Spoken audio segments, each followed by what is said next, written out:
and mysterious joy, and with it, passing in at an open lattice, came a wild bee to settle among the flowers on the table athwart the eastern end, used when there was only a small party in the house. The hours fled on silent, till the sun was high, and the first visitors came. 3 maids, rosy, not silent, bringing brushes. They passed, and were followed by 2 footmen, scouts of the breakfast brigade, who stood for a moment professionally doing nothing, then soberly commenced to set the table. Then came a little girl of 6 to see if there were anything exciting.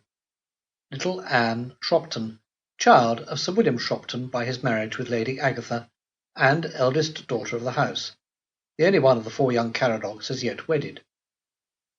She came on tiptoe, thinking to surprise whatever was there. She had a broad little face, and wide, frank hazel eyes over a little nose that came out straight and sudden.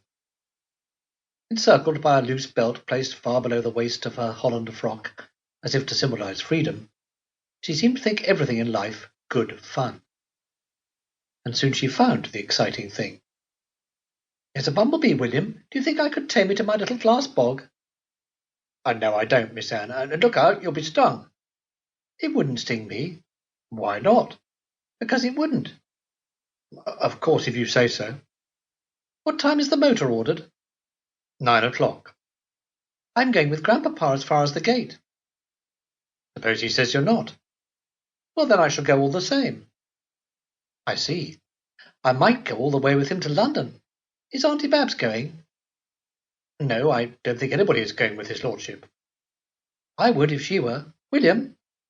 "Yes." "Is Uncle Eustace sure to be elected?"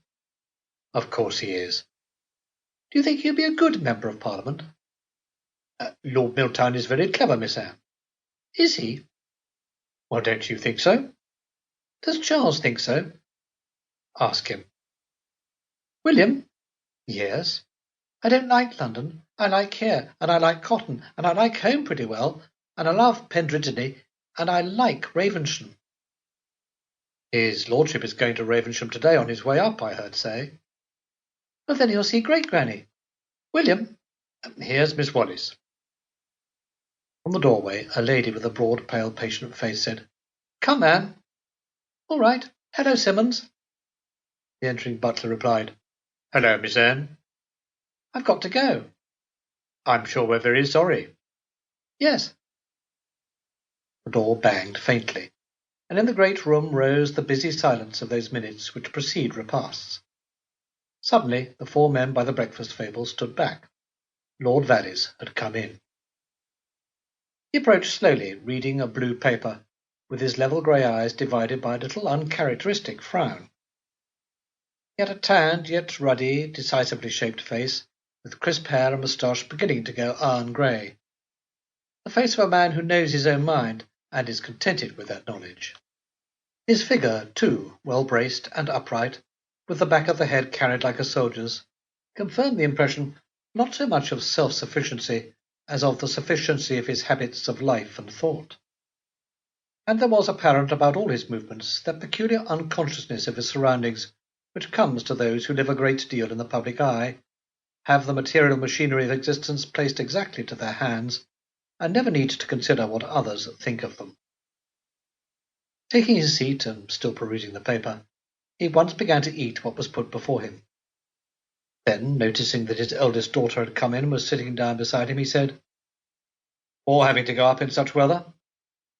"Is it a cabinet meeting?" "Yes, this confounded business of the balloons."